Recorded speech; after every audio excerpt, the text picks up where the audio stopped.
अमृत वेला की जर्नी बहुत बारी गुरुजी ने शेयर कराई है कि अमृत वेला जो है, जो मुझे मिला अमृत वेला, आज मैं उसके ऊपर थोड़ा सा शेयर करती हूँ, क्योंकि आज ही के दिन मैं दोबारा से अमृत वेला से संगत से जुड़ी थी। पहले तो ऐसा था ना कि हम जब छोटे होते थे तो हम बहुत गुरुद्वारे में जाते थे, रैन सबाई में जाते थे, और फिर जब बड़े हुए तो भी गुरुद्वारे की सेवा करते रहे। और वाहिगुरु जी ने बहुत रैन सबाइयां कराई। हर महीने पहले अमृतसर गोल्डन टेम्पल में बुलाते थे, हर हफ्ते बंगला साहब, हर सैटरडे। बचपन से लेके सेवा करते रहे, अमृत वेला करते रहे। फिर एक टाइम ऐसा आता है कि जब हम ना दुनिया की बड़ी मोह माया में खो जाते हैं, अपने अपने कामों में इतने व्यस्त हो जाते हैं कि हमारी सब चीजें धीरे धीरे छूटनी शुरू हो जाती हैं, हमें पता ही नहीं चलता। तो जैसे कि आज अपने वाणी में सुना कि दुख अगर आपको कम करने हैं, बीमारियां हमेशा के लिए खत्म करनी है, तो अमृत वेला कभी नहीं छोड़ना चाहिए। मेरे साथ सेम ऐसे ही हुआ। जब जब मैंने छोड़ा तब तब मेरे को बहुत ज्यादा कष्ट आए। हर एक की देखो अपनी अपनी जर्नी होती है। मैं ये नहीं कहती हूँ कि सभी करते हैं और सबको ही ठीक होता है, सभी बीमार होते हैं, ऐसा कुछ नहीं है। सबकी लाइफ में अपने कर्म है, कैसे कटने हैं वो गुरु जी को पता है। किसी के कर्म अमृत वेला से कटते हैं, किसी के बिल्कुल ही जाप नहीं करते, वो फिर भी कट रहे हैं, क्योंकि वो प्रारब्ध का खा रहे हैं। पुराने अच्छे कर्म थे, आज अच्छा अच्छा खा रहे हैं, अच्छा अच्छा पहन रहे हैं, ऐश कर रहे हैं, देर से सो के उठते हैं, पर उन्हें नहीं पता कि आने वाला समय जो अगला जन्म है कि वो उनको कैसा भुगतना पड़ेगा।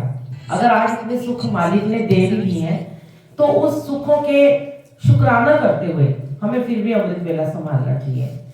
तो एक समय था कि जब मेरा अमृत वेला छूट गया था, पर मेरे मन में रहता था, बच्चे छोटे थे, नहीं कर पाती थी मैं। फिर मुझे मेरा बर्थडे था, 5 साल पहले की बात है। एक दिन ना मुझे रात में मैसेज आता है, मैं जर्नी पहले भी शेयर कर चुकी हूँ मैं, और अभी वो आंटी यूएस में है, शिल्पी आंटी है, वो जब भी मेरा सत्संग सुनती हैं शायद उनको भी ब्लेसिंग मिलती है।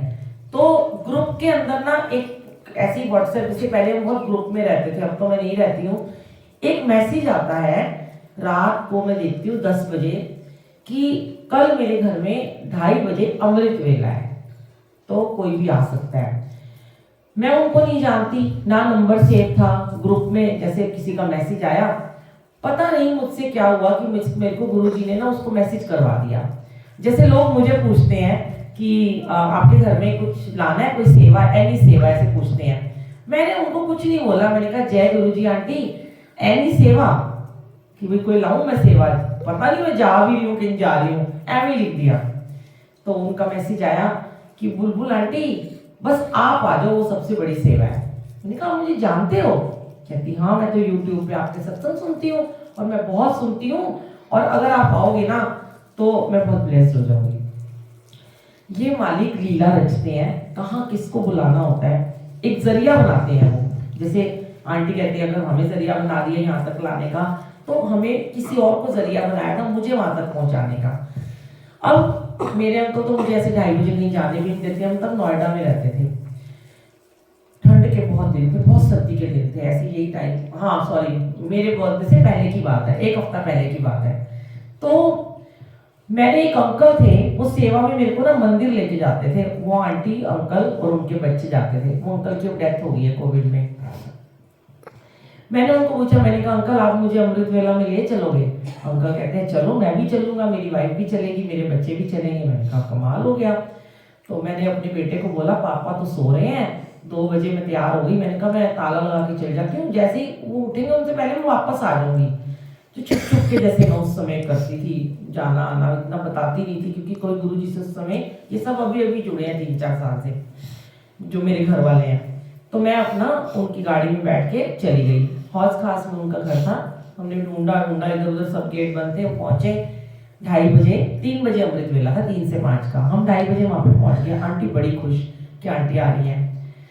जैसे ही मैं वहां पे पहुंची तो बहुत ही सुंदर दरबार था, बहुत ही सुंदर, मतलब मैं बयान नहीं कर सकती कि मैंने वैसा दरबार ही जिंदगी में कभी नहीं देखा था। एक झूला था लकड़ी का और उसके बीच में एक गद्दी लगी हुई थी, और शिवरात्रि आने वाली थी, और वहां पे बेलें लटक रही थी बहुत सारी, और उन्होंने गुरुजी को एक साड़ी का ना चोला पहना रखा था, येलो कलर की साड़ी सिल्क की, ऊपर से ऐसे ला के चुन्नट डाल के, और एक तरफ लाइट लेमन ग्रीन कलर की शॉल पहनाई हुई थी। कोई ताम झाम नहीं था, सिंपलिसिटी थी। ऐसी ही जमीन पे थोड़े से फूल रख दिए थे और सोफे लगे थे, वाइट चादरें लगी हुई थी। मुझे भी इतना उस समय नहीं पता होता था, मैं नहीं बैठती थी ऊपर, पर मैं बोल नहीं पाती थी लोगों को कि ऊपर मत बैठो। कुछ लोग ऊपर बैठ रहे थे, कुछ नीचे। जैसे मैं आगे जाके बैठ गई, आंटी कहती अब कड़ाह प्रसाद की सेवा करो, आप बनाओ। मैं चली गई, कड़ाह प्रसाद बनाया। तो आंटी ने मुझे दिखाया कि मेरे घर में, पूरे घर में अमृत वर्षा हुई है शहद की। तो उनकी किचन में पूरी शहद की निशान थे, और वो कह रहे मेरे घर में 10 दिन तक अमृत वर्षा हुई थी। मुझे इतना सब इन चीजों में था ही नहीं क्या होता है ये सब। बस मैं तो वहां जाके बैठ गई और दरबार को देखती रही। अब मैं गुरुजी के दरबार को देखूं और मेरे झरझर आंसू आए। एक ही अरदास करती रही कि आपने मुझे इतने सालों से, मुझे क्यों अमृत वेले से आपने वंचित रखा। ये होता है अमृत वेला, ये सुख मिलता है। पहला शब्द उसमें क्या चला कि बिन भागा सत्संग न लभे। फिर दूसरा शब्द उसमें चला कि ए जन्म तुम्हारे लेखे। बड़ी गदगद होती रही, और मैं पूरा टाइम ना किसी को नहीं देख रही, बस गुरुजी के चोला, गुरुजी का दरबार, गुरुजी की बेलें, गुरुजी का चूल्हा, गुरुजी की बुक, सब देखती रही।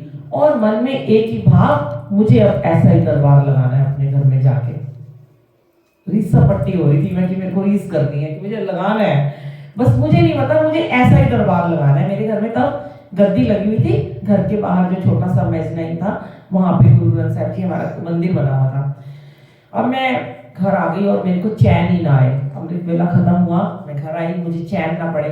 मैंने किसी को कुछ नहीं कहा, ना अपने अंकल को कहा, बस मैं गुरुजी से बातें करती थी, गुरुजी कैसे वो गद्दी लगेगी।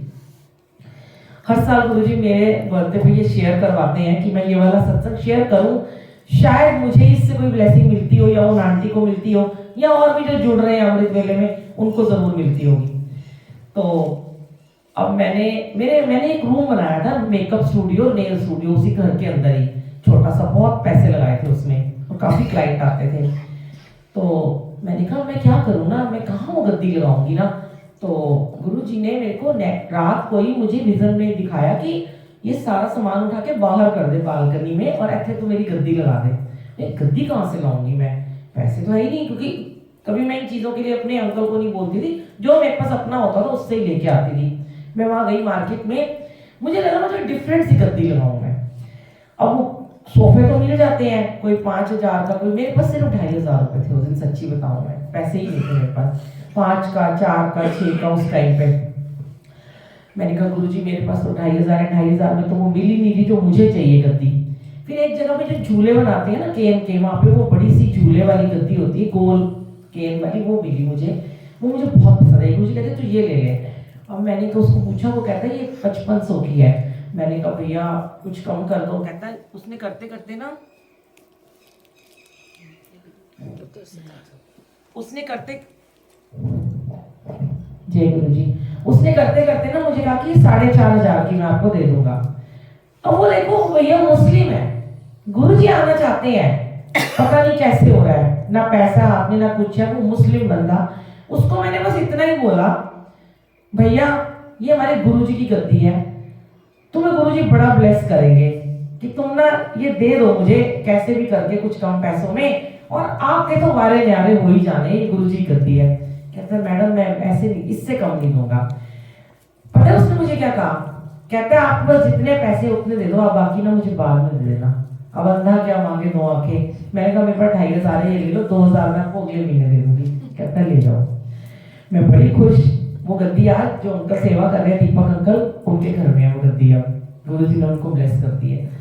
तो मैं, ये उनकी बेटी है, मैं ना वो गद्दी लेके ना फटाफट आ गई, और एक आंटी को पकड़ के गाजियाबाद से, उसमें गद्दी भी बनी हुई थी पूरा, मतलब कि सेम टू सेम बेलें, सेम टू सेम मोर पंख भी बड़े सारे, बेलें भी। और आप बिलीव नहीं करोगे, मैंने सेम टू सेम साड़ी खरीदी वही नल्ली से जाके जो आंटी ने पहना रखी थी, ऑरेंज कलर की बॉर्डर वाली, और सेम शॉल खरीद ली, सब कुछ सेम सेम। अब गुरुजी सज गए, कारपेट बिछ गए, सब कुछ हो गया। कहीं एक रोड से हमें शिवजी मिल गए, पीओपी के बने हुए, उस पर गोल्डन हमने वर्क करा लिया, पूरा गोल्ड करा लिया, वो भी आ गए घर में। सारा मेरा मेकअप का सामान गुरुजी ने उठा के बालकनी में फेंक दिया, टेबल वूबल सब कमरा खाली करके आप बैठ गए अंदर आके। अब मैंने कहा चलो जी बैठ गए हैं, अब सत्संग भी कर लेते हैं। ये करते करते एक हफ्ता बीता और मेरा बर्थडे आया 25 फरवरी को।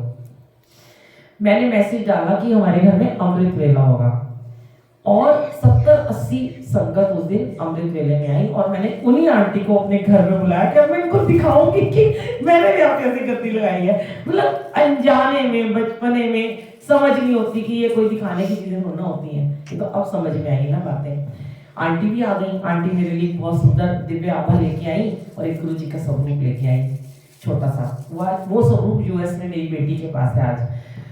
तो वो बिल्कुल आके ऐसी कॉर्नर में उधर जाके बैठ गई और उन्होंने कहा आंटी बहुत सुंदर। मैंने कहा आंटी ये आपने मुझे बख्शा अमृत वेला। अब मैं उस एक हफ्ते में गुरुजी से कहती थी गुरुजी कि मैं अमृत वेला करना चाहती हूँ, पर मेरी हिम्मत नहीं होती मैं घर के बाहर निकल के ठंड में जाऊँ या सोफे में बैठूँ। मैं बेड पे ही कर लेती होती थी, जो कि हमें नहीं करना चाहिए। अब मैं धीरे धीरे कहा गुरुजी मुझे क्या करूँ मैं। संगत आई, संगत कहती है आंटी इतना सुंदर दरबार, मत हटाना ये दरबार। मैंने कहा तो काम कैसे करूंगी मैं, मेरा तो काम धंधा ही बंद हो जाएगा। तो गुरुजी आके बैठ गए हैं, कहती बड़ा सुंदर लग रहा है, ऐसे करो शिवरात्रि आने वाली है, शिवरात्रि तक आप ये दरबार बनाई रखो। 25 का मेरा बर्थडे था, 4 तारीख की शिवरात्रि थी, 4 मार्च की। और मैंने कहा चलो अब एक हफ्ता लालच आ रहा था कि अब रोज रोज अमृत वेला कर रही हूँ, और रोज अमृत वेला करा मैंने। 4 मार्च तक अमृत वेले लोग आते रहे, संगत आती थी, कोई कुछ बना के ला रहा है, कोई कुछ बना के, बड़ा ही सुंदर ऑरा हो गया। मैं ये बताना चाहती हूँ कि जो मेरे जीवन में जो दुख थे, जो परेशानियां थी, जो कष्ट थे, जो मेरे हस्बैंड का काम जो रुका हुआ था, कई सालों से रुका हुआ था, 7.5 साल से हमें कोई टेंडर मिलना था वृंदावन का, वो नहीं मिल पा रहे थे। हमारी प्रॉपर्टी नहीं बिक पा रही थी, उत्तम नगर में थी 3-3.5 करोड़ की, हम कर्जे में डूबे हुए थे। बच्चों की शादियां करी, इधर उधर से ले लेके करी, पर वो प्रॉपर्टी भी नहीं बिक रही थी। सब गुरुजी ने सोच रखा था कब क्या करना है। जैसे अंकल ने कहा कि वो अभी आपने वाणी सुनी कि वो उन्हें पता होता है हम आज बहुत कुछ मांगते हैं हमें दे दो, पर उन्हें पता होता है मैंने इसे कब क्या देना है। मेरी बेटी की शादी भी हो गई, जो यूएस गई, हमने इधर उधर से पैसे लेके उसकी शादी करी, हमारे पास अपना पैसा नहीं था, वो प्रॉपर्टी नहीं बिकी। पर जब मैंने अमृत वेला शुरू किया तो फर्स्ट खुशखबरी मुझे क्या मिली, एक दिन पहले का सत्संग सुनाती हूँ। रात को, अच्छा गुड़गांव से ना लोग आ गए, संगत आ गई कि हम डेकोरेट करेंगे आपका घर। पूरा घर में सजना शुरू हो गया, जैसे हम आंटी लगी रहती है, फूल वूल सब तोड़ रहे हैं और प्रसाद बन रहा है। और जैसे ही रात के 12 बजे मेरा बर्थडे स्टार्ट हुआ, एक आंटी का मुझे मैसेज आया जो मुझसे बहुत दिनों से बात कर रही थी। देखो मैं लोगों को कहती थी अमृत वेला करो, पर मैं खुद नहीं करती थी। तब मुझे गुरुजी ने उस रात जिस दिन मैंने शुरू किया, तो उससे पहले मुझे गुरुजी ने कहा तो सबको बोलती है अमृत वेला कर। लोग कहते ना गुरुजी तो नहीं कहते अमृत वेला करो, मुझे कहा गुरुजी ने। मैं आप सबको बताना चाहती हूँ, और मैं ये YouTube पे जो डालूंगी ना, ये आज मेरा 1000 नंबर का सत्संग है, जिसके लिए मैं आज की वेट कर रही थी। तो मुझे गुरुजी ने कहा, मैं दुनिया की बात नहीं सुनती हूँ कि तू अमृत वेला कर, और मुझे नहीं पता लोग क्या कहते हैं। गुरुजी ने नहीं कहा, मुझे बोला उन्होंने कि तूने अमृत वेला करना है और तूने संगत को जोड़ती है, खुद क्यों नहीं करती तू अमृत वेला। फिर एक आंटी का ना मुझे जो मैसेज आया कि उनकी ना बेटी की शादी होनी थी और उनके हस्बैंड नहीं थे, तो उनकी ना कोई प्रॉपर्टी ना बिक नहीं रही थी जैसे हमारा था। तो मैंने उनको कहा आंटी आप अमृत वेला किया करो, आपकी देखना प्रॉपर्टी बिक जाएगी। तो उन्होंने कहा कि ना आंटी हमारी ना सारी बुकिंग हो चुकी है, हमने बस उसको एडवांस नहीं दिया, हमने जगह भी देख लिया है, और 19 दिन के बाद ना मेरी बेटी की शादी है, मेरे हस्बैंड नहीं है, मैं कैसे शादी करूंगी। मेरे देवर मेरे जेठ ना बहुत अच्छे हैं, कर रहे हैं हेल्प, लेकिन मेन तो सब कुछ मुझे ही करना है, मेरी वो जगह बिक जाए। वो मेरठ में कोई उनकी जगह थी। मैंने उनको कहा आंटी आप अमृत वेला करो, उन्होंने शुरू किया। फिर उनका 21 या 22 तारीख को मुझे फोन आया कि आंटी अब मेरी बेटी की शादी को सिर्फ 8 दिन रह गए, आपने कहा था अमृत वेला करो, मेरी तो जगह ही नहीं बिकी है, मैं अपनी बेटी की शादी कैसे करूंगी। मैंने कहा आंटी आप ना भरोसा रखो, 8 दिन बहुत होते हैं, गुरुजी कर देंगे। फिर 24 तारीख को उनका सुबह मैसेज आया कि आज ना मेरे जेठ जा रहे हैं वहां पे वो जगह का सौदा करने, कोई आ रहा है, आज अरदास कर दो कि वो जगह मिल जाए। मैंने कहा मैं अरदास नहीं करूंगी, मैं किसी के लिए अरदास नहीं करती। आप एक काम करो, आपके जेठ वहां जा रहे हैं, आप घर में ना मंत्र जाप करना शुरू कर दो और कॉन्टिन्यूस करते रहना, उसे बंद मत करना जब तक आपके जेठ घर में वापस ना आए। अब मैं ये कह के भूल गई, जैसे हमारी सेवा होती है हम तो भूल जाते हैं, हमने ना कोई नंबर सेव करती थी उस टाइम, अभी भी नहीं मैं करती हूँ, कि मैंने क्या बोला था। और जैसे ही मेरा बर्थडे स्टार्ट हुआ, हम लंगर प्रसाद बना रहे थे, ठीक 12 बजे आंटी का मुझे पहला कॉल आता है, हैप्पी बर्थडे आंटी। और मुझे कहती हैं आंटी आपको पता है गुरुजी ने मेरे साथ मिरेकल कर दिया। मैंने कहा क्या? कहती है आंटी जो मेरी प्रॉपर्टी शायद 56 लाख की थी उनकी, जो मेरी प्रॉपर्टी 56 लाख की थी ना, वो आपने कहा ना मंत्र जाप कंटिन्यू करना, और मेरे जेठ जी वहां गए थे, मैंने मंत्र जाप नहीं मैंने बंद किया, वो 66 लाख की बिक गई। और कहती है कि अब मेरे जेठ और देवर सारे कह रहे हैं अब हम अपनी बेटी को गाड़ी भी देंगे, जो हमने कभी सोचा नहीं था। पहली खुशखबरी ये मिली, मैंने गुरुजी का थैंक यू किया। गुरुजी इतना विश्वास, इतना प्यार कि किस किस का हो रहा है। तब उसी दिन फिर मुझे गुरुजी ने कहा तू कभी मत छोड़ियो। फिर शिवरात्रि तक दरबार लगा रहा। शिवरात्रि पे हमने शाम का सत्संग किया, बहुत संगत आई, 100-125 संगत आई। अब जो आए ना, छोटा सा कमरा था वो वाला, और बाहर ऐसे ही जैसे ड्राइंग रूम में सब बैठते थे वो रूम था, 10-12 लोग अंदर बैठते थे।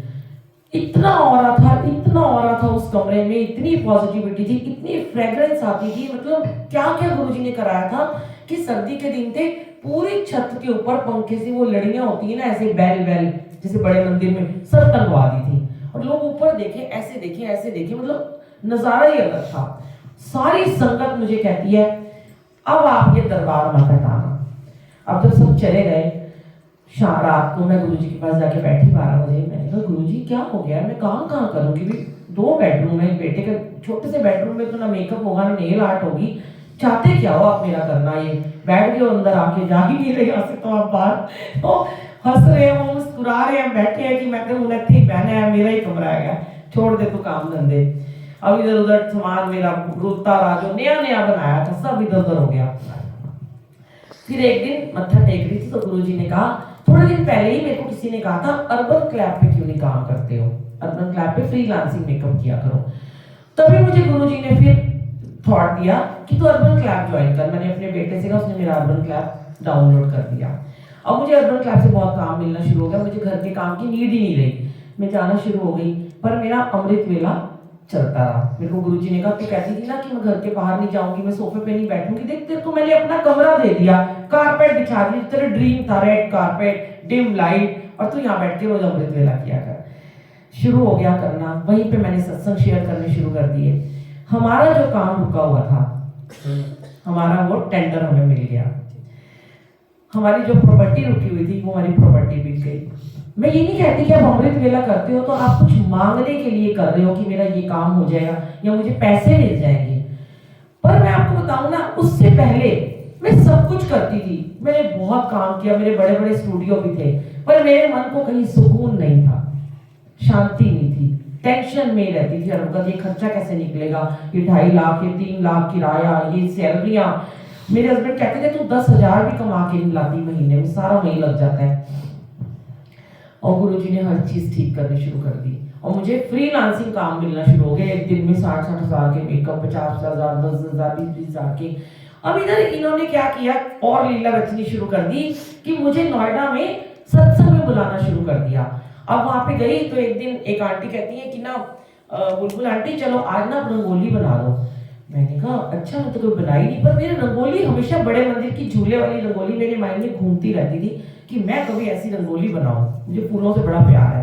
पता नहीं गुरुजी ने कैसे रंगोली बनवाई और सारे कहने लगे वाह वाह, अब तो बुलबुल आंटी हमेशा रंगोली बनाया करेंगी। यहाँ पे फंस गई अब बुलबुल आंटी। फिर एक जगह फोन आया, कोई आया नहीं है, सेवादार आप कड़ाह प्रसाद बनाओ। अब कड़ाह प्रसाद बनाया तो कहते इतना स्वाद कड़ाह प्रसाद, अब कड़ाह प्रसाद भी आप ही बनाया करोगे।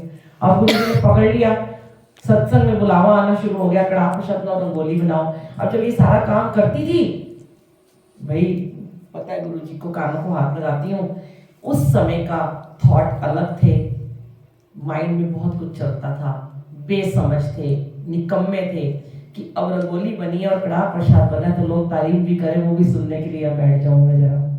ये भाव था मन में उस समय कि लोग कहेंगे किसने बनाई है तो मैं नजर आनी चाहिए, भाई मैं हूं, जाऊं क्यों मैं यहाँ से। अब सत्संग में बैठना शुरू हो गई, सत्संग में बैठती गई, फिर सत्संग शेयर करवाते लोग, सत्संग शेयर करो, आप खड़े हो जाओ सर। एक ही सत्संग होता था मेरे पास, पहला कोई सत्संग ही नहीं होता था उस समय। तो हर जगह वही करती, हर जगह वही सत्संग शेयर करती। मैं गुरु जी कोई सत्संग ही नहीं होता मेरे पास। तो फिर धीरे धीरे गुरु जी मुझे सत्संग बख्शे कि जैसे मैं चाहती थी तो मेरा मेकअप का काम छूट गया, मेरी बुकिंग आई वो मुझे नहीं मिली, मुझे नेक्स्ट डे एक बुकिंग मेरी कैंसिल हुई 9,000 की, अगले दिन मुझे 27,000 की बुकिंग मिल गई, वो मेरा सत्संग बन गया। अब गुरु जी ने लोगों ने सेवा में बुलाना शुरू कर दिया। अब दरबार, पहली बार दरबार लगाया मेरे घर में।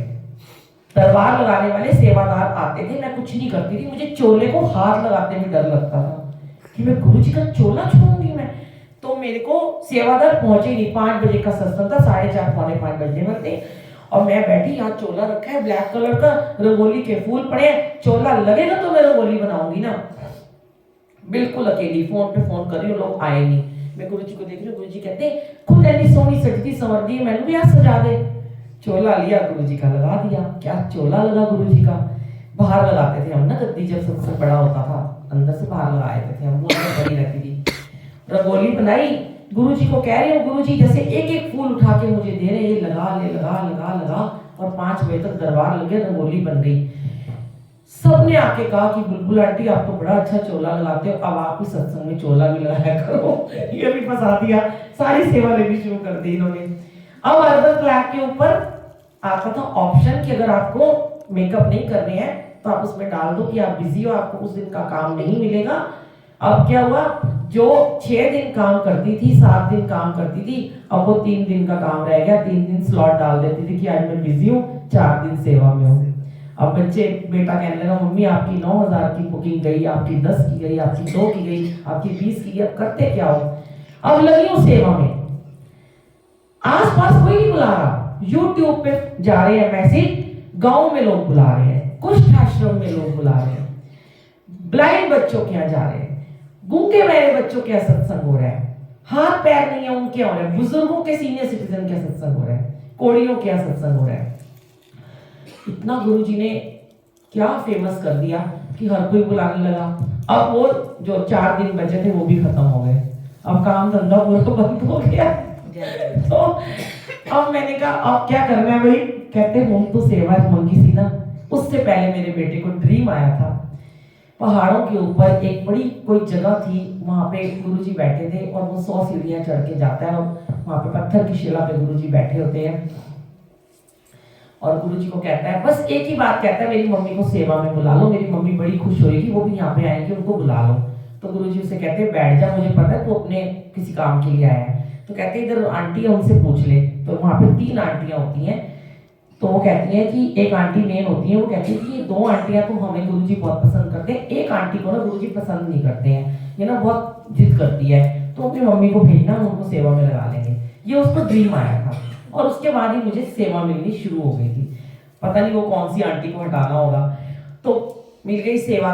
अब मैंने गुरुजी को जब कहा अमृत वेला दो, अमृत वेला बख्श दिया। मेरे घर अमृत वेले होने लगे, हर संडे को 100 संगत आने लगी। 3 से 5 हम करते थे उस समय। दिन हमारे पूरे पलट गए।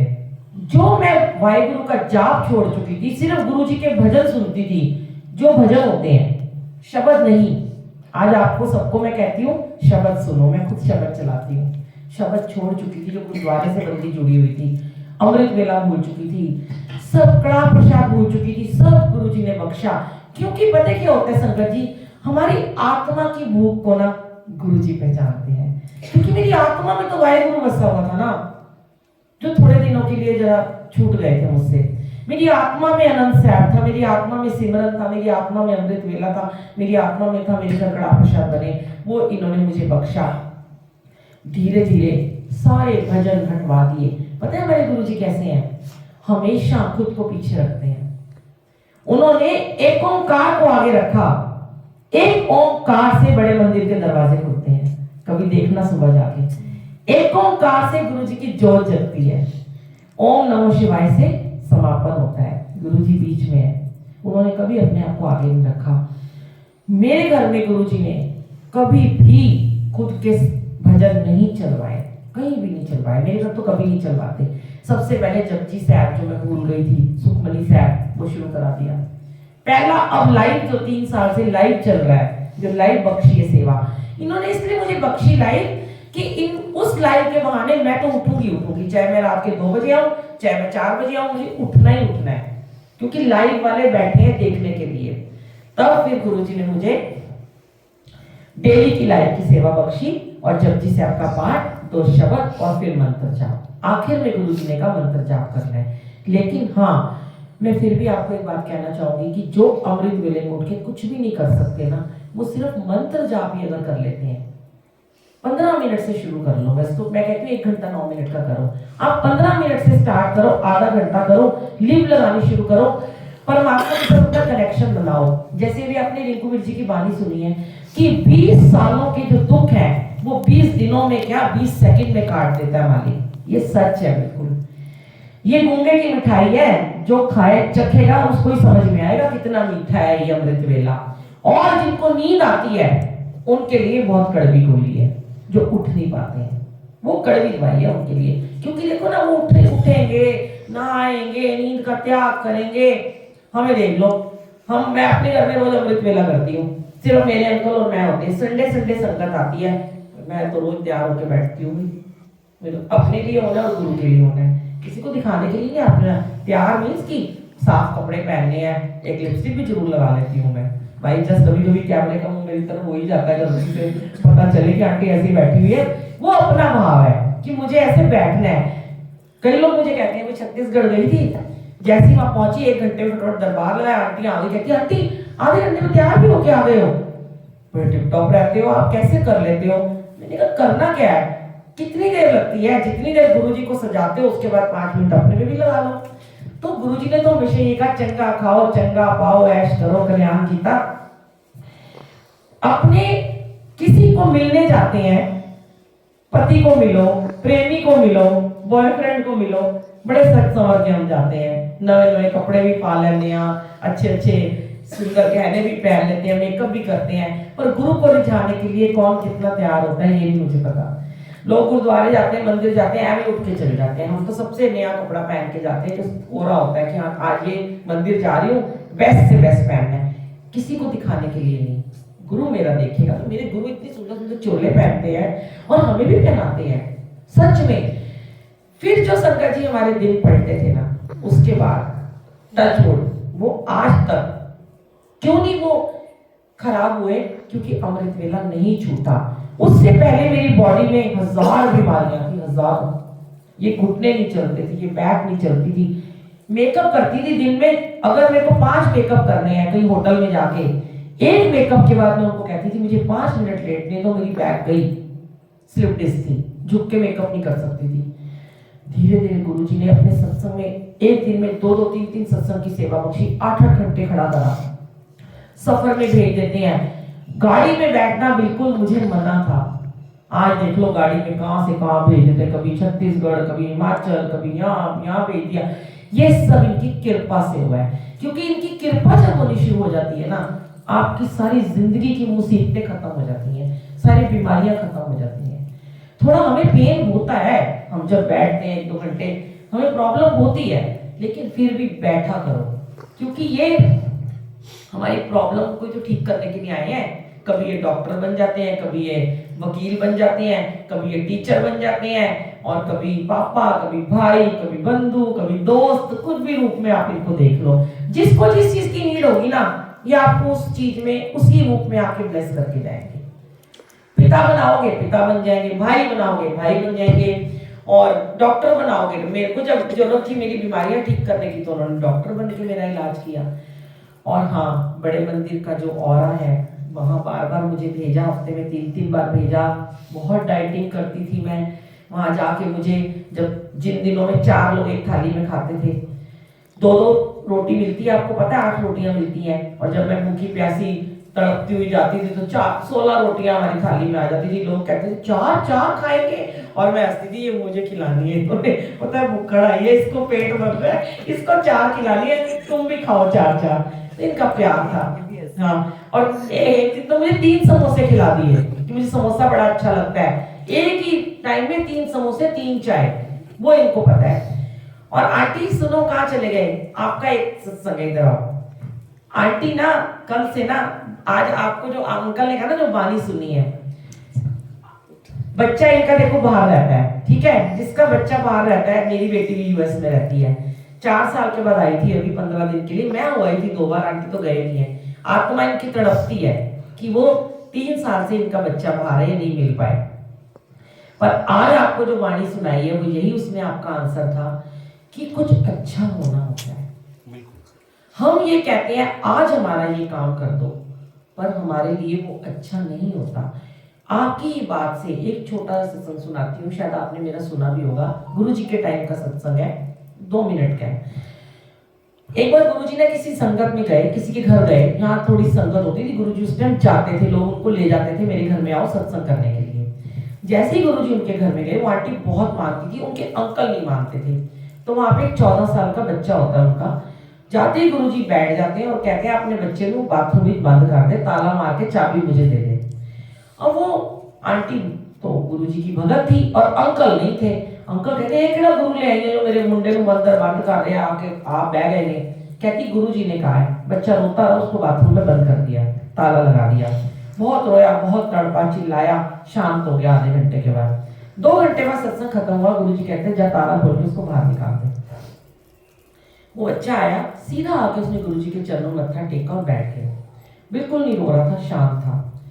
अब सारा सत्संग खत्म हो गया तो गुरुजी ने कहा कि तुम पूछोगे नहीं कि मैंने इसको यहाँ पे क्यों बंद किया था?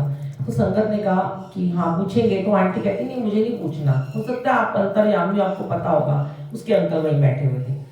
गुरुजी आज हमारा नहीं देखते हैं, वो हमारे आने वाला कल ब्लेस करते हैं। वो हमारे 25-50 साल बाद का देख लेते हैं कि क्या होने वाला है। गुरुजी कहते हैं आज ये बच्चा 14 साल का है, जब ये बच्चा 28 साल का होता तो ये ऑस्ट्रेलिया में होगा, इसकी जॉब होगी वहां पे, और ये वहां होगा तो इसको 2 साल की कैद हो जानी थी। ये जेल में रहता, आज मैंने इसको 2 घंटे बाथरूम में बंद करके इसकी मैंने वो कैद से इसको मुक्त कर दिया। ये हमारे गुरुजी हैं। हम सोचते हैं हमारे बच्चे 12 में मिलने नहीं आ रहे। सोचो वहां वो खुश तो है, वहां वो स्वस्थ तो है। माँ बाप का दिल है, बच्चे का भी दिल तड़पता होगा। हम भी रोज रोते हैं, हमारे भी मन करता है। मेरे भी अभी कोविड में मेरे को स्पुतनिक लग गया, मैं नहीं जा पाई हूँ, कोविशील्ड दोबारा लग रहा है कि मैं जाऊं, लेकिन उसमें कुछ भला होता है। आंटी कभी भी गुरु से शिकायत ना करो, अरदास जरूर करो, क्योंकि आपकी अरदास वो सुनेंगे। और उनको ये कहो मेरा बच्चा जहां भी है ना, उसको स्वस्थ, उसको खुश रखना।